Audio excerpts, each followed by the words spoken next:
রাস্তায় বেরোনোর আগে জেনে নিন ট্রাফিকের হাল হদিশ। সকালে ব্যস্ত সময় কলকাতার কোন রাস্তায় যানজট, কোথায় গাড়ির গতি মসৃণ, তার খবর এবিপি আনন্দে। এই মুহূর্তে আমাদের সঙ্গে টেলিফোন লাইনে রয়েছেন sergeant traffic control Utpal Debnath. Mister Debnath, শহর কলকাতায় যান চলাচল সংক্রান্ত কি তথ্য রয়েছে এই মুহূর্তে আপনার কাছে? নমস্কার, ট্রাফিক কন্ট্রোল লালবাজার থেকে সার্জেন্ট উৎপল দেবনাথ বলছি। এখনো পর্যন্ত শহর কলকাতার যান চলাচল সর্বত্র স্বাভাবিকই আছে।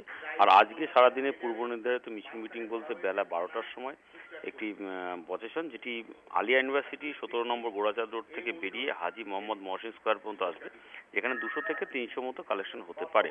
এছাড়া বেলা 1টার সময় একটি বিশেষ রাজনৈতিক দলের একটি কর্মসূচি আছে, যেটি 6 নম্বর প্রফুল্ল সরকার স্ট্রিটে সংগঠিত হবে। এই কানেকশনে আপনার চাঁদনী চক মেট্রো থেকে ওরা প্রসেশন করে 200 থেকে 250 কালেকশন নিয়ে 6 নম্বর প্রফুল্ল সরকার স্ট্রিটের সামনে আসবে। এছাড়া বেলা 1:30টার সময় একটি ম্যাস মিটিং আছে, যেটি আড়াই এভিনিউতে হবে। এখানে একটি বিশেষ রাজনৈতিক দলের সংগঠনই করবে। এই কানেকশনে আর্লিয়ার প্রসেশন আসবে আপনার মৌলালি ক্রসিং থেকে new secretary building, Indian museum, Victoria house, এই সমস্ত জায়গা থেকে। সমস্ত প্রোগ্রামগুলোর কানেকশনে আমরা ট্রাফিকের তরফ থেকে উপযুক্ত ব্যবস্থাপনা রেখেছি। আশা করছি ট্রাফিকের বড় কোনো কনজেশনের সৃষ্টি হবে না।